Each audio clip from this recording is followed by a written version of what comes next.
Welcome to Shreveport Connection with Tommy. This video is on your Monday Night Raw results and your main event spoilers. Or by the time we get the video uploaded, it'll be results. Birthdays for this week. This is July the 8th episode of Raw. Birthdays from July the 5th. Hillbilly Jim, 1952. Jerry Saggs, 1964. Adam Cole, 1989.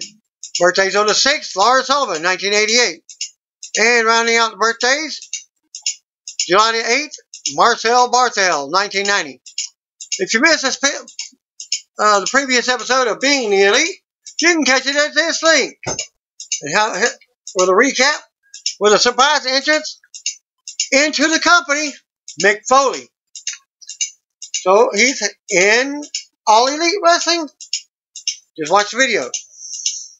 The episode opened up with Matt and Nick crossing Good Brothers off the tag team list, playing off the Luke Gallows and Carl Anderson, signing a new WWE deal for 2 or 3 more years. October 2nd, which is a Wednesday, was also on the list, which is the rumored start date for the TV show on TNT. I guess that's the new network. More news, go to the video. WWE has announced a double main event for after Raw. Andrade and Zelina mixed tag action against Becky Lynch and Universal Champion Seth Rollins. Plus Shane McMahon and Drew McIntyre versus Roman Reigns and a partner of Shane's choosing. Shane has banned The Undertaker from the building and he will be removed from Sunday's match if he interferes. Actually, this was announced for Raw. WWE has also announced that Rey Mysterio will be returning on Raw tonight as well. Bray Wyatt is also backstage for Raw in Newark. According to Jerry, no word yet on if he will be returning, but Wyatt has been backstage for recent Raw TV tapings, but not appeared on TV, only vignettes and segments. Noted how WWE has been hiding some of its Firefly Funhouse puppets in the background of random Raw and SmackDown segments for 2 weeks. And has not aired any new Funhouse segments in a month now. But there are segments. Comment in the video if you've seen Raw and know where the puppets are during the actual show backstage. Johnny Impact, aka John Hennigan, has finished up with Impact Wrestling. Johnny lost to X-Division champion Rich Swann at last night's Impact Slammiversary 17 pay-per-view.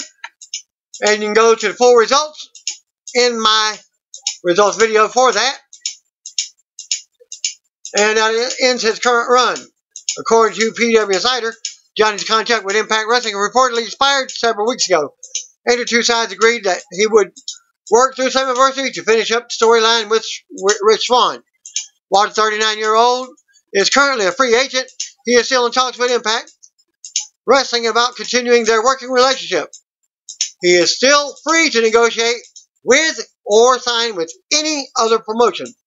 Impact has been with the company since 2017, and he is married to current Impact Knockout champion Taya Valkyrie, who is believed to be also signed through the end of this year. No word yet on if WWE or AEW would be interested in signing Johnny, who has made his name with WWE.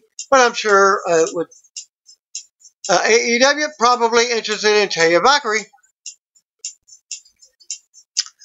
RVD interview with 2-man power trip of wrestling with Chad and JP can be found at this link, and I'll give you highlights. And they comment about a new film, Headstrong, that RVD is starring in. As you saw originally, the movie was intended to be something different.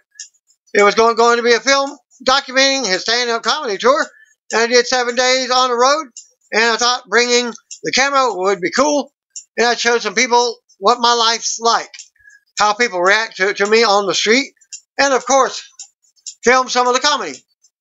But I showed up on day 1 with symptoms of a concussion that I got 2-3 days ago, days before the tour started. At first, I thought the concussion symptoms would go away, and they always did before. So I wasn't as concerned, but let's just go ahead and forward with what we're going to do. The symptoms stayed so long that the documentary takes a major turn and becomes a roller coaster with me to check out what is going on in my head. So I have to add a little backstory as to how I got to be here and how I got to this point in my life, which started with 2016. So the documentary covers a lot of what I've been going through the last couple of years. Since the fans have seen me, as you know, this is going to be a bit of a surprise, and I made the movie just the way it happened with me, and it starts out one way and becomes something completely different. How far we come with concussion awareness? Throughout my whole career, I had the other view. I thought I am showing how though I am, and all I'm showing a chair shot that I can take to my head, and I'll recover from it. I knew every night when Balls Mahoney was going to whack me with a chair, for instance, I knew my bell was going to get wrong. I knew it was going to be something, and everything was like slow motion for a few seconds, and that's how it would go out. Or sometimes it would just feel like I am sleeping, and there was all kinds of different aspects to having your bells rung. What I didn't realize at the time was that my brain bouncing against my skull, knocking my senses loose, and that is a concussion. There is minor concussions, and there is major concussions. And I've really only had one that I would consider a major concussion. Maybe two, where I couldn't remember anything afterwards. And one of them was before I got into the business in a street situation where I was getting in fights, and I was stupid and testing myself against guys and highly outnumbered. I got knocked out one time and could not remember for the life of me anything about what happened during that day. And I've seen that happen so many times since then, and a lot of times with people that I am wrestling against. I've caught them with kicks, and there have been times where I've had to tell them over and over again what happened, because there are different measurements of concussions. I am learning everything I can now, and I will be continuing to, and would like to be a go-to guy because I am smart, and when I am interested in something and do the research, it is easy to retain the information and pick up a lot about it. I don't think I realized until watching the whole story back the main thing that I should be taking from it, and a lot of people might miss too. But I got a concussion, and afterwards I did everything wrong. Your brain needs to rest, and you need to go someplace dark and close your eyes, not stimulate your brain. I did the exact opposite. For some reason, I really felt like I needed to gas my engine, and I felt like my brain was sputtering out, and I just stayed on the accelerator, and I tried everything to stimulate my brain, including going ahead with his comedy tour, even though Chris Nowinski told me not to do it, and that I wouldn't be able to do it. And I think that it is what I listened to mostly, and that was a bit of challenge for me. If you're not familiar with Chris Nowinski, he was formerly of WWE and had the concussion syndromes. I could have listened more to the part of I shouldn't do it. I think when I'm up there on stage for an hour and talking to the crowd with bright lights in my eyes, and I really believe because of these incorrect things to follow up with a concussion, I really think because of these things I did that it was why my symptoms lasted so long. Last night's Impact Slammiversary featured Sami Callihan taking on Tessa Blanchard in the main event of the pay-per-view. A brutal intergender match led to Callihan hitting 2 pile drivers on Blanchard.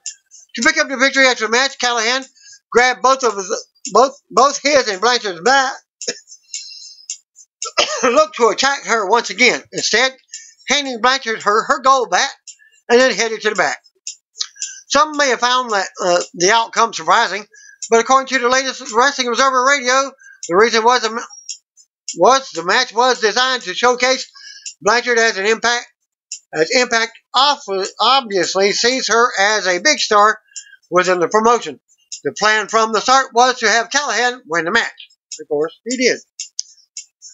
Go to the full results video for that. Impact apparently wants to avoid the reaction Roman Reigns has received in the past when he's pushed to the point where fans have rejected him.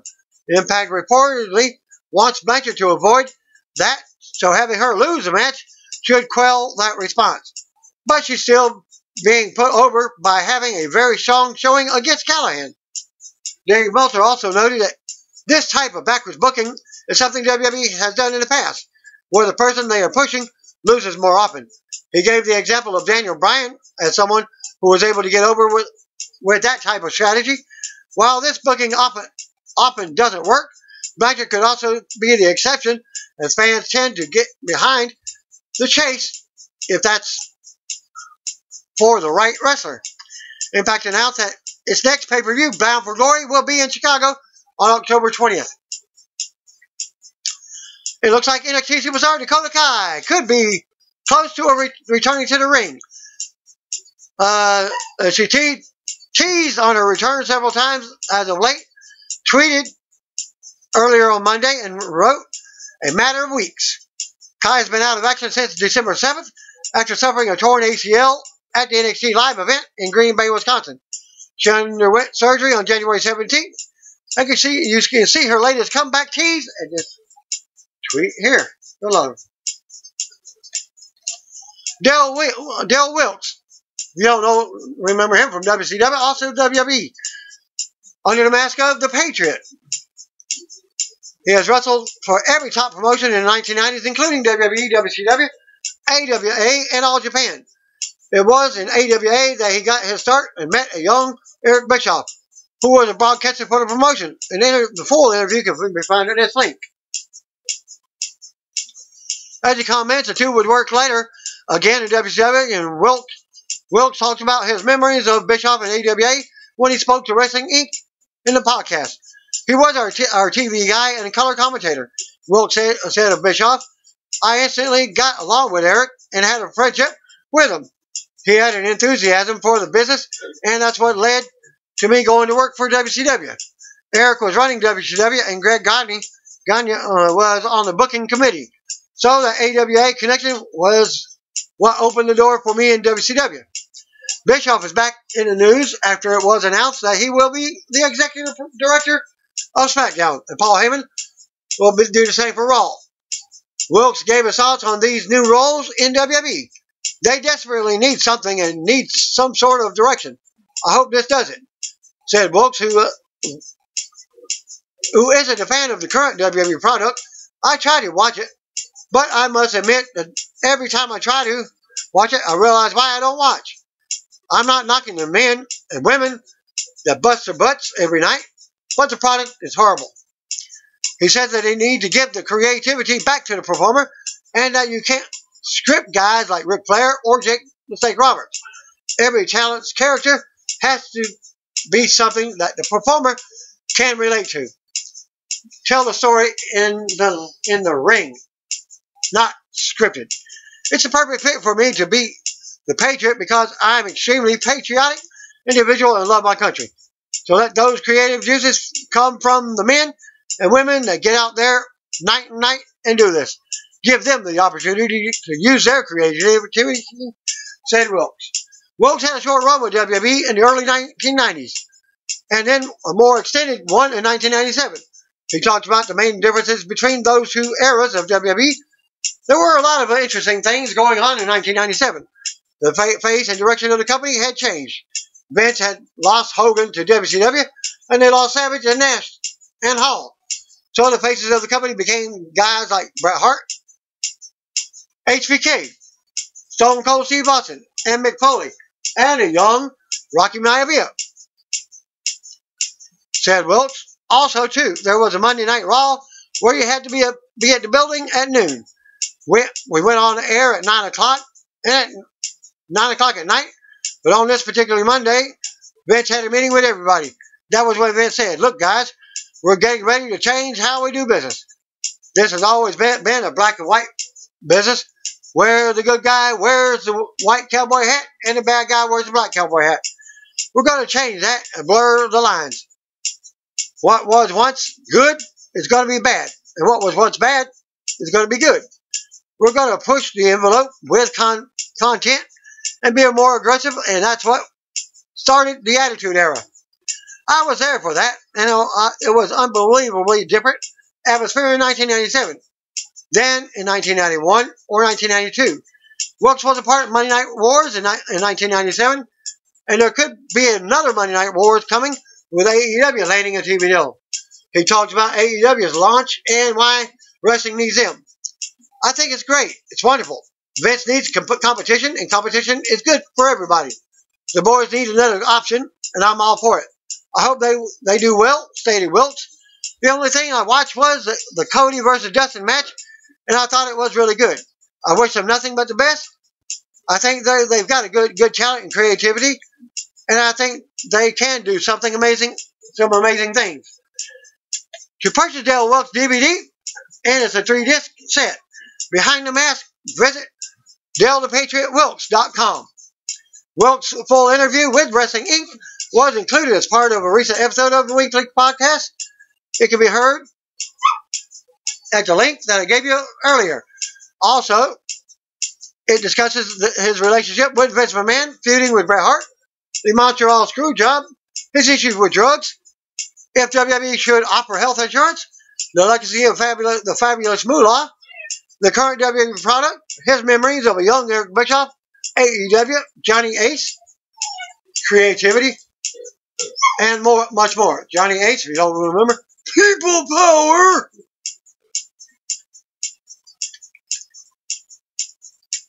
And his character with Shane Douglas, their surfboard gimmicks, what have you.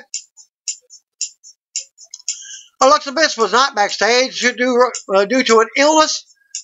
However, she is expected to face Bayley this coming Sunday at Extreme Rules.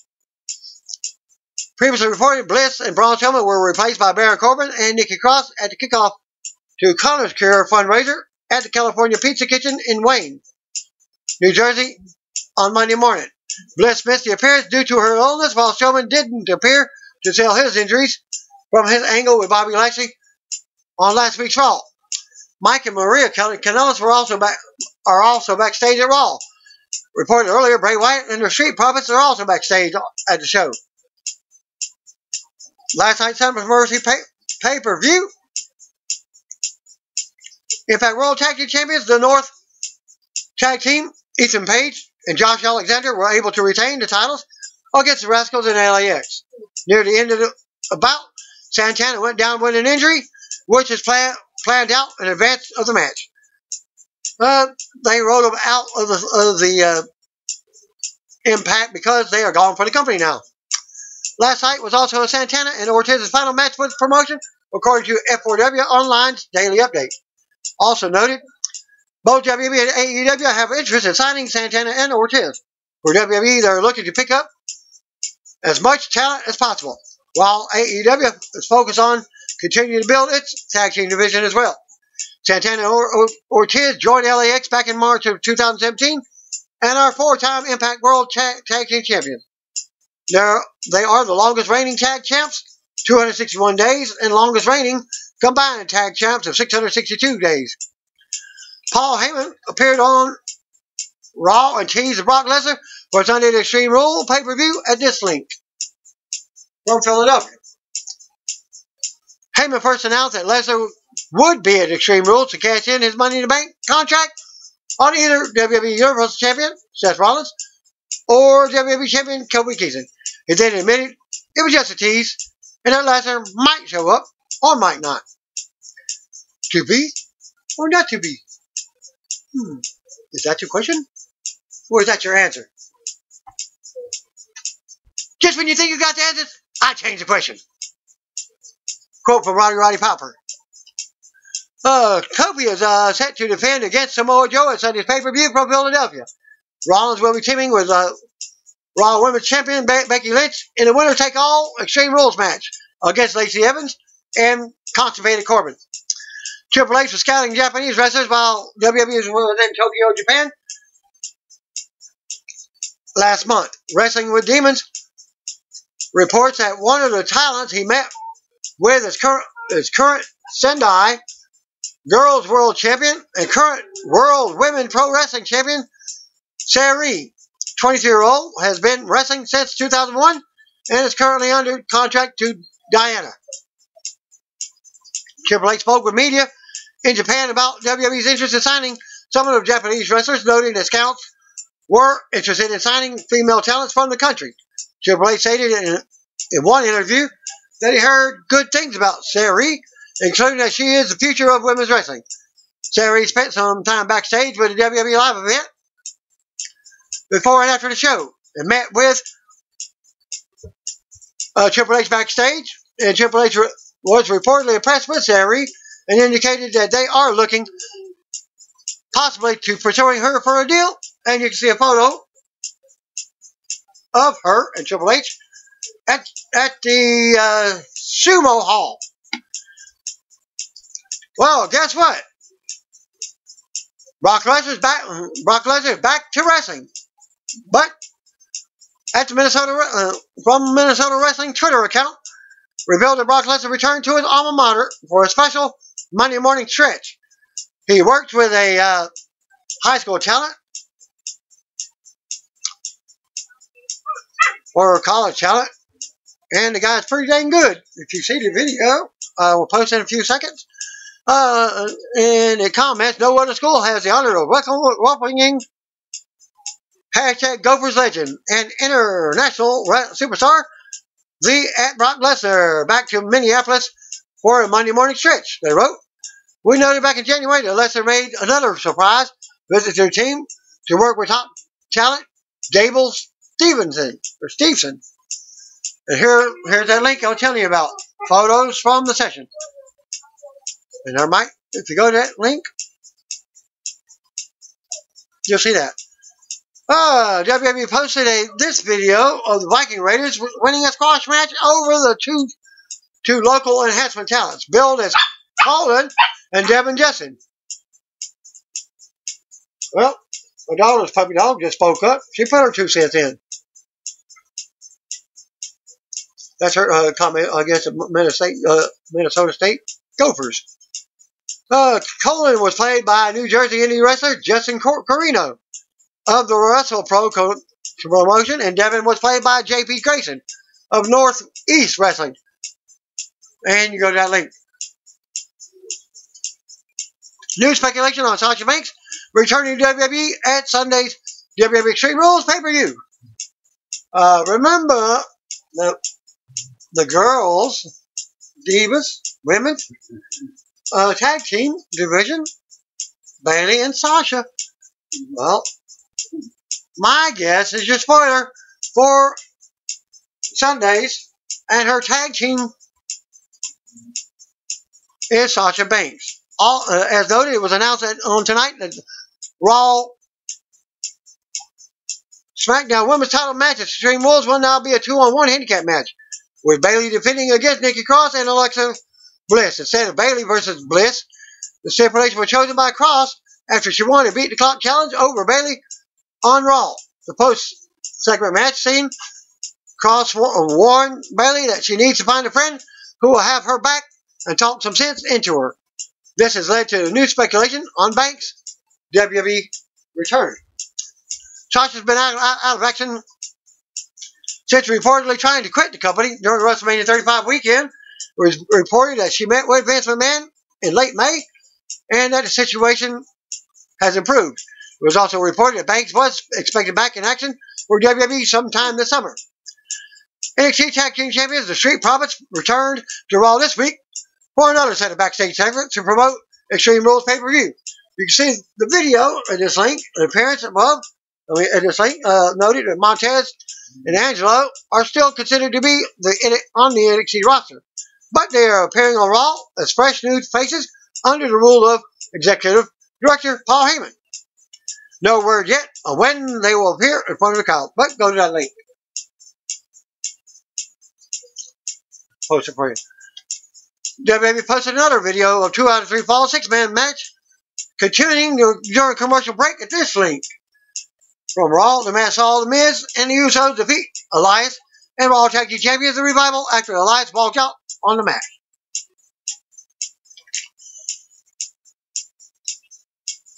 Results from WWE main event.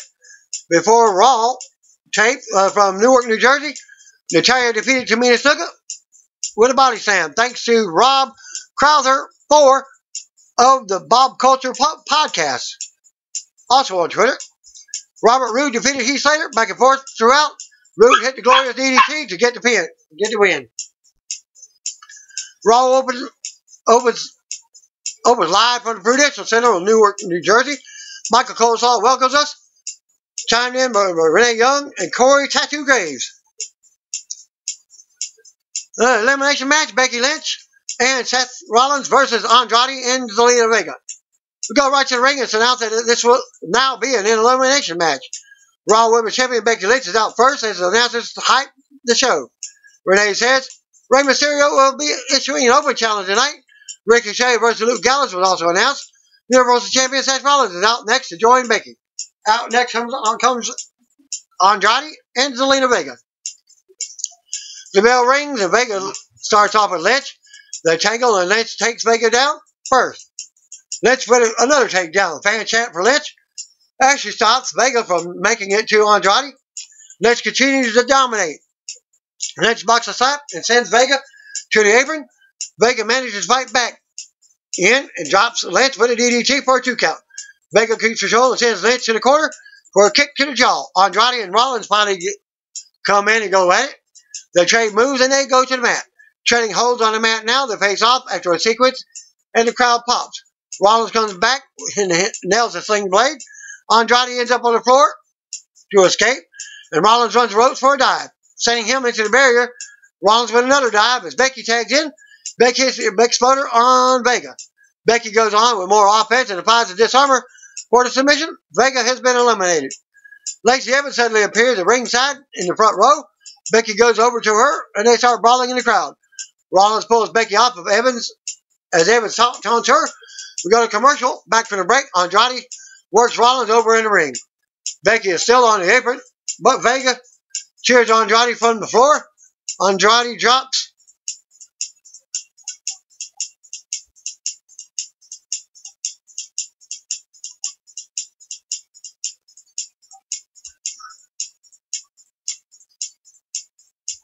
Rollins to the mat. Rollins runs back up for a superplex, but Andrade counters. Andrade stomps Rollins from the top for a 2 count. More back and forth after Andrade attempted 3 suplexes. Rollins with with strikes now. Andrade sends Rollins to the apron, but he springboards in with a knee to the face for a 2 count. Andrade sends Rollins to the floor again, leading to Vega spiking Rollins face first to the floor. Becky comes over and attacks Vega. Andrade breaks it up. Andrade charges for Rollins, but Becky accidentally gets knocked into the barrier, and she goes down after pushing Rollins out of the way. Rollins rocks Andrade and checks on Becky, but Andrade takes advantage. Andrade brings it back into the ring, hits a running double knees, but Rollins still kicks out at 2. Vega tries to attack Rollins again, but Rollins catches her, and Becky assists for the double team. This leads to Rollins hitting the big stomp to Andrade in the ring for the pin to win. So they won both falls. After the match, Lynch and Rollins celebrate in the ring as Rollins' music hits. We go to replays. Rollins and Lynch hit up the ramp, but Baron Corbin, constipated, runs down and drops Rollins with a cheap shot. Corbin unloads, but Becky tries to stop him. Lacey Evans runs over and drops Lynch. Evans and Corbin stand tall over Lynch and Rollins as the fans check on them. Paul Heyman comes walking out past Seth and Becky as the fans pop loudly. Heyman keeps walking to the ring as we go back to commercial. As Seth turns around and just looks at him, does nothing. Back to the break, we see what just happened to Seth Rollins and Becky Lynch. Constipated Corbin and Becky Evans are backstage laughing at how easy the attack was. Evans says they manipulated those 2 nasties. And she takes her handkerchief and just wipes her forehead and her chest. Corbin wonders how the title change is and Extreme Rules will affect the relationship. We go to the ring, and Paul Heyman was out with a microphone. Heyman introduces himself as the advocate for Brock Lesnar and says he's shooting from the hip tonight. Heyman brings up Sunday's Extreme Rules pay-per-view and says he just happens to know something about the word extreme. And he knows a lot about the word extreme in Philadelphia, where the show will be held. Some fan chant for ECW. Heyman says Lesnar will cash in his Money in the Bank title, shot against either Seth Rollins or Kofi Kingston in Extreme Rules. And that's a spoiler, not a prediction. Heyman goes on about whether or not he's really giving a spoiler or if he's messing with Kofi and Seth. Heyman says only he and Lesnar know the truth. Heyman drops the mic and walks off. Coleslaw says Braun Strowman and Bobby Lashley will be at Extreme Rules. He shows us a video package with highlights from last week's Falls Count Anywhere match. That the stage explosion. A last man standing match is announced for Sunday. 2 out of 3 Falls match. Miz and the Usos versus Revival and Elias. We go to the ring for the 6-man action. Out comes the Miz. Back to commercial. Back from the break. Drew McIntyre is with Shane McMahon backstage. They approach a man taking out trash. Drew heard he's the best trash man in the world. Shane asked him if he'd like to team with Roman Reigns tonight. Shane said that they will be back later to get him, mentioning to Drew that he liked the guy. Graves hyped tonight's big tag team match. We'll go back to the ring. Raw Tag Team Champions, the Revival, Scott Dawson and Dash Fowler, waiting in the ring with Elias. Out next are the Usos, Jimmy and Jay. Usos come out with mics, hyping the match and joining the Miz at ringside. Coleslaw reveals that this is a 2 out of 3 Falls match. Dawson starts off with Jimmy and takes him to the mat. Back and forth now, Jimmy with a big takedown in the middle of the ring. Dawson rocks Jimmy with an elbow to the mouth. Elias tags in and Jimmy rocks him. Elias fires back and unloads, beating Jimmy down. Elias gets aggressive and nails the clothesline. Elias nails Miz on the apron. Miz comes in and has words with the referee. Elias has more strikes to Jimmy, working him around the ring. Dash tags in and stomps away on Jimmy. Dash keeps Jimmy grounded as Elias and Miz meet at ringside for a brawl. Miz sends Elias into the barrier and then again. Miz chases Elias into the ring, back out to the floor. Elias runs up the ramp to the stage as the Revival hits the shatter machine on Jimmy for the pin to get the first fall. Revival celebrates as we go to commercial. Back from the break, the bell rings and the second fall to begin. Elias has walked out on his team. Dawson goes to work on Jimmy. The Revival takes turn on Jimmy and keep him down. Fans try to rally for the Usos and the Miz. Dawson leaps into the corner, but Jimmy moves and he hits the ring post. Dash tags in and knocks Miz off the apron. Jimmy backdrops Dash in and in comes Jay off of a hot tag. Jay unloads and goes to the top. Jay hits a crossbody on Dash, but Dash rolls through for a 2 count. More back and forth between Jay and Dash. Dawson tags in as Dash takes a Samoan drop. Jay and Dawson trade shots. Dawson drops Jay for a 2 count. Dawson argues with the referee about the count. Miz has returned to the apron now. Jimmy is still down. Dawson stops Jay from tagging Miz. Miz finally gets a tag. Miz with a skull crush finality to Dawson for the second pinfall. Jimmy tags in and Miz gets knocked out to the floor. Usos double team Dawson as the third fall officially begins off the bell ringing. The Usos with super kicks to Wilder and Dawson. This leads to Jay hitting the big splash on Dawson for the pin to win. Winners of the match, Usos and the Miz. After the match, Usos and the Miz stand tall together and start celebrating. So to come segment, Nikki Cross versus Bayley in a beat the count challenge. The winner will get to set the stipulation for Alexa Bliss versus Bayley at Extreme Rules. Coleslaw says Bliss will not be here tonight. We see how Drake Maverick won the 24/7 title on last week's Raw. Well, we also see some of his honeymoon clips from Twitter with wife Renee Michelle, who has been miserable the whole time because of the title. Camera cuts backstage and we see Renee. Drake is sneaking around and hiding in a production case. Renee isn't happy that she has to play lookout. Drake asks her if she wants to get in the case and get it on. Drake promises to show her what a great husband he is. Then he will give her the honeymoon she deserves. Renee says then, and only then, can they consummate the marriage. Drake is thrilled. We hear a group of superstars coming as Drake runs off with the title. Rey Mysterio showing backstage walking for his open challenge. Back commercial. Back from the break, we see Shane McMahon with Drew McIntyre backstage approaching another guy. This guy's concession guy selling $15 beers. $15 beers? What are you, crazy? Shreveport and Boulder City only charge $5 for the beer. They talk to him about being Roman Reigns' tag team partner. Later on, we go to the ring. Out comes Rey Mysterio, making his return from recent separated shoulder. Rey takes the mic and says he will keep this short and simple. He talks about relinquishing the WWE US title 6 weeks ago. I said it was one of the hardest things he's ever had to do. Rey says doctors told him it would be a long time before he could return, but he refused that. Worked harder, became hungrier. Fans pop when Rey says he beat the doctor's predictions, and now he is back. And he's so ready to compete. Rey issues an open challenge to anyone in the back that's listening.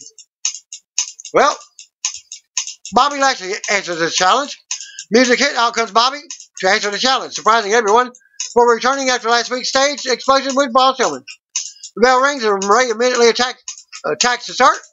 They go out and trade shots. Rey with early 619 for a pop. Rey goes to the top, but Lashley catches him midair, planting him into the mat. Lashley then goes and hits the spear for an easy win over Mysterio. After the match, Lashley stands tall as we go to replays. Lashley then grabs Rey and launches him out of the ring to the floor. Fans boo. Lashley drags Rey up the ramp to the stage, presses him high in the air, teasing about going through the LED board like Strowman did last week. Referee gets in the way, and Lashley drops Rey instead. Lashley goes back to Rey and then throws him into the referees. About three of them. Lashley grabs the mic and addresses Strowman. Lashley says he will be the last man standing on Sunday. Lashley walks in the back as we see medics and officials checking on Rey. And the other referees that are down. Still the concept, Cross versus Bailey with extreme rules implications. Also Ricochet versus Gallows. Back to commercial. Back from the break, we see the club backstage walking. All three members. Charlie Caruso stops him to ask AJ for a question, asking why he attacked Ricochet last week. AJ tells her to get out of his face because he doesn't owe her or anyone else any explanation. Heel style AJ. Luke Gallows and Carl Anderson are interested in talking. They follow AJ into the locker room. No Way Jose versus Cesaro was up next. No Way Jose is already waiting in the ring. We see how Cesaro destroyed him before the match last week. Music hits, out comes Cesaro with new entrance. Cesaro chases away the Congo line at ringside, but Jose takes advantage and attacks Cesaro at ringside. Jose unloads as they bring him back in the ring. As the bell hits, Cesaro charges, and Jose backdrops him. Doing more offense on Cesaro. Cesaro fires back with a huge uppercut to drop Jose. Cesaro more uppercuts in the corner. And Cesaro grabs Jose with a big gut-wrench suplex. And Cesaro nails the Cesaro swing into sharpshooter. And it's over as Jose taps out.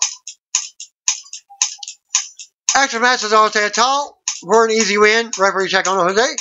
We'll go backstage to the NXT Tag Team Champions, the Street Profits, Montez Ford and Angelo Dawkins. They mention Cesaro's win over No Way Jose, and then plug Extreme Rules on WWE Network. Dawkins predicts The Undertaker and Roman Reigns will win their match. They talk about the match and tonight's match with Reigns' mystery partner for a minute or so, more than a segment. Back to commercial. Back from the break, we see Nikki Cross and Bayley backstage. Split screen, of course. We see replays of Mike Kanellis and Maria Kanellis appearing on last week's Raw. Mike has flowers for Maria in their dressing room now. Mike apologizes for what happened last week and says he's not been himself. He's so excited that they're having their second baby.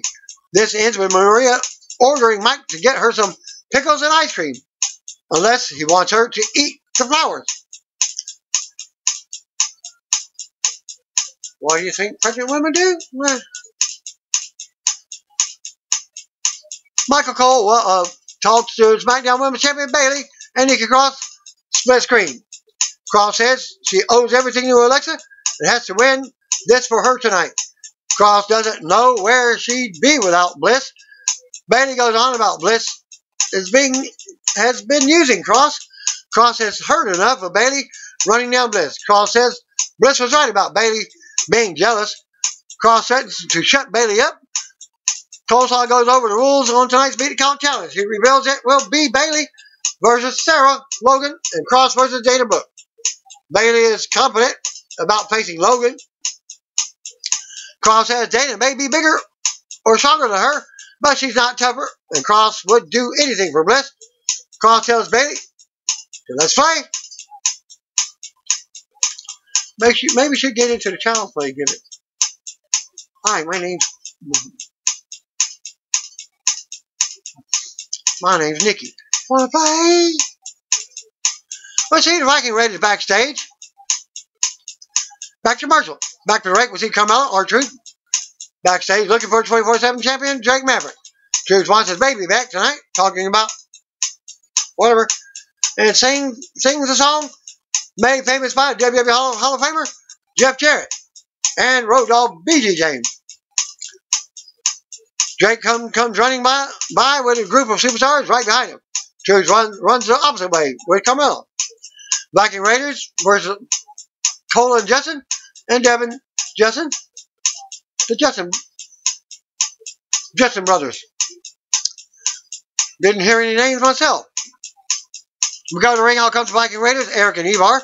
Two enhancement talents wait in the ring, Colin and Devin. Cole says they are brothers. Eric starts off and unloads on one of the brothers. Eric with a big jumper suplex. Other brother tags in, but also gets ragdolled. Ivar gets tagged in.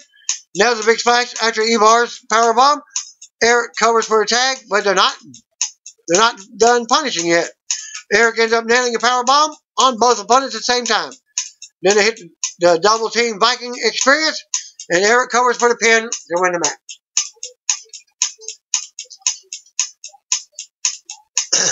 After the match, more superstars hit the ring, chasing 24/7 champion Drake Maverick. Raiders destroy a few superstars, and the others put the brakes on. R-Truth enters the ring, but he backs down from the Raiders after trying to stand up to them. Drake runs off to the crowd with superstars chasing him. Truth runs off with Carmella on his back. Chicken bite style. We see Ricochet backstage walking, back commercial. Back for the break, Roman Reigns is with Charlie Caruso backstage. Asking if he has an idea on who Shane McMahon will pick for his partner tonight.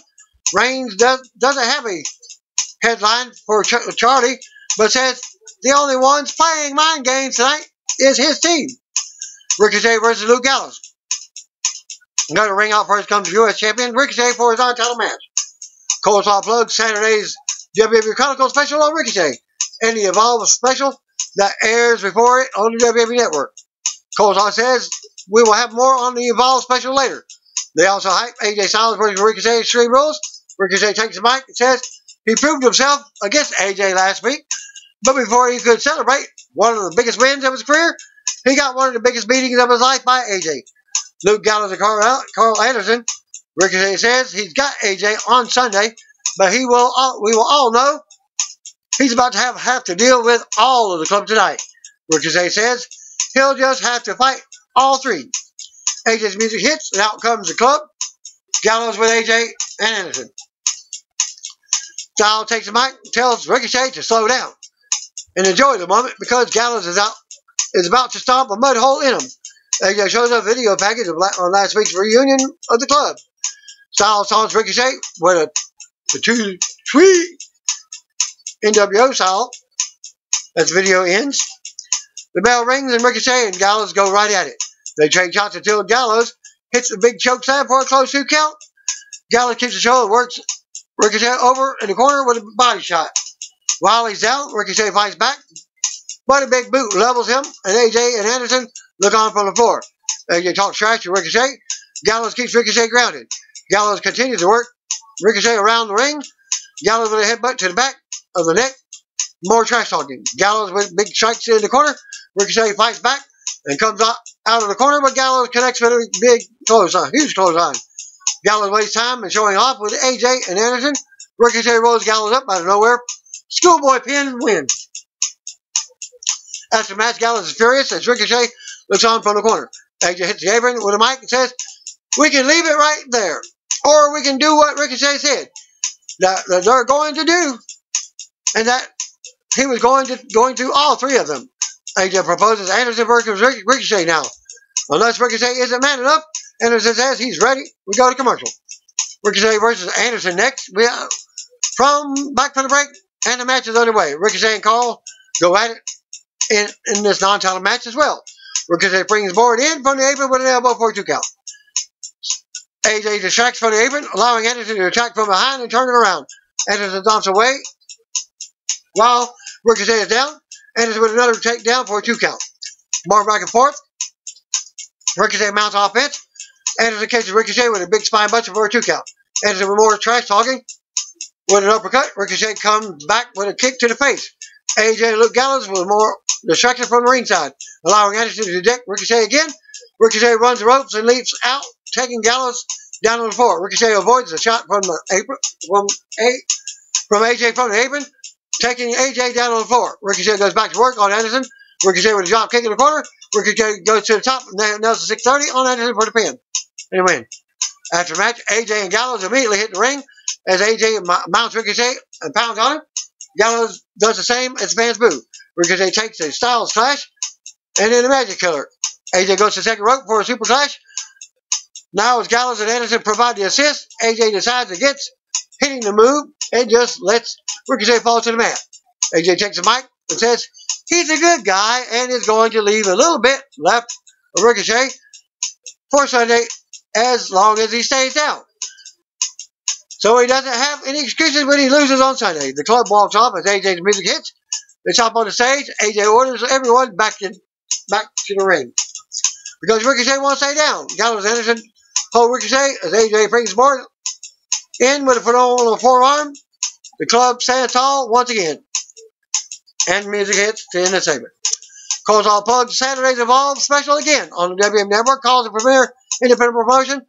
We get a video package with several WWE superstars who have worked for Evolve in the past. Even Daniel Bryan. Announcers on Call It must see as they continue to plug the special and extreme rules on the WWE Network.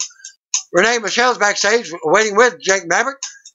He comes running up, excited because he survived the night with the 24/7 title. R-Truth appears out of a production case with a referee. He calls Drake Hornswoggle again. Carmelo pops out of another case and orders Truth to get Drake. The chase continues. Bayley is shown walking backstage. We see a limping janitor backstage working. Shane McMahon talks to him. Back to commercial. Shane McMahon and Drew McIntyre backstage with the janitor, Gary. Asks him if he wants to make $5,000. He says he'd do anything for $5,000. They want him to team with Roman Reigns tonight, but it's not sure if he can wrestle. Shane tells them to just stand there. They will do all the rest. Gary says that sounds good to him. They shake on it. Shane says he will get Gary a mask to wrestle under it because WWE is known worldwide. They don't want that to become a problem for him.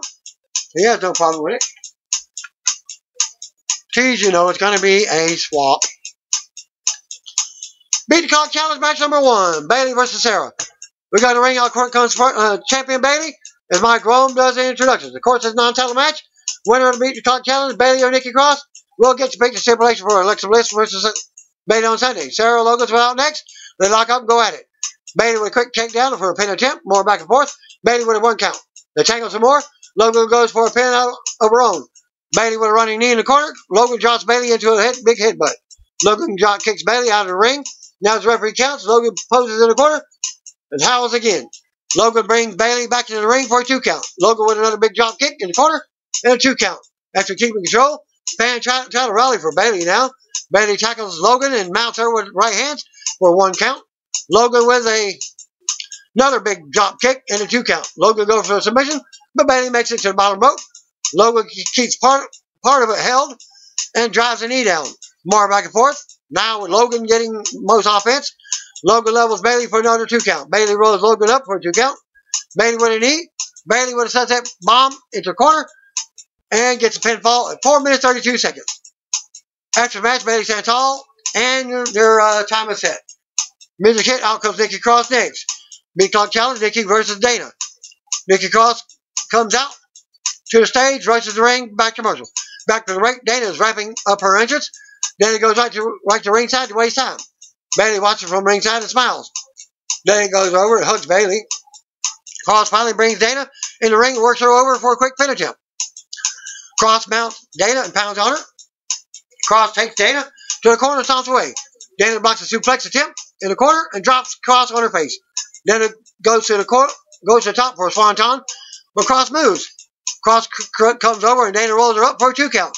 Dana blocks a backside and rolls Cross up for a 2 count. Cross counters and hits the neck breaker for the pin and the win in a minute and 50 seconds on the clock. So she wins the Beat Clock Challenge, and her stipulation is, wait for it, she gets a big stipulation for Bliss versus Bailey at Extreme Rules. Cross takes the mic as Bailey watches from ringside. Cross asks Bailey to come in the ring so she can say what she wants to say to her face. Graves leaves commentary and says he's going to get answers on Seth Rollins and Becky Lynch. Cross announces that SmackDown Women's title match at Extreme Rules will now be a 2-on-1 handicap match. Cross says she's going to help Bliss take the title. Cross tells Bailey to go find a friend of her own, someone to slap some sense into her. Bailey slaps Cross to the mat. Cross comes back, but Bailey drops her with a Bailey to belly suplex.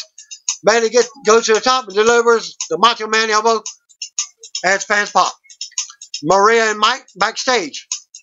She's worried about getting fat if she eats pickles and ice cream now. She asks if he would want to get her pregnant if she wasn't already pregnant. He said he would. She says he will never get her pregnant again. Renee wonders if Mike is really the father. Corey Graves backstage with Seth Rollins and Becky Lynch. Lynch cuts Graves off, knocks him, and is confident about their win at Extreme Rules. She calls him Mr. Emo. Head and walks off. Rollins laughs and says what she said and walks off after her. We'll see next week's segment with Samoa Joe and WWE Champion Kofi Kingston. Street Profits again backstage, commenting on the match and plugging Extreme Rules again. Montez goes to impersonate The Rock, and Angelo says what I have told you about impersonating The Rock. They go on discussing the WWE title match and the winners take all match at Extreme Rules. They end the segment by singing about how they want the smoke. To end the segment with everyone else. We want to smoke. What have you? Back to your announcers for the main event. Roman Reigns and Mystery Partner versus Drew McIntyre and Shane McMahon.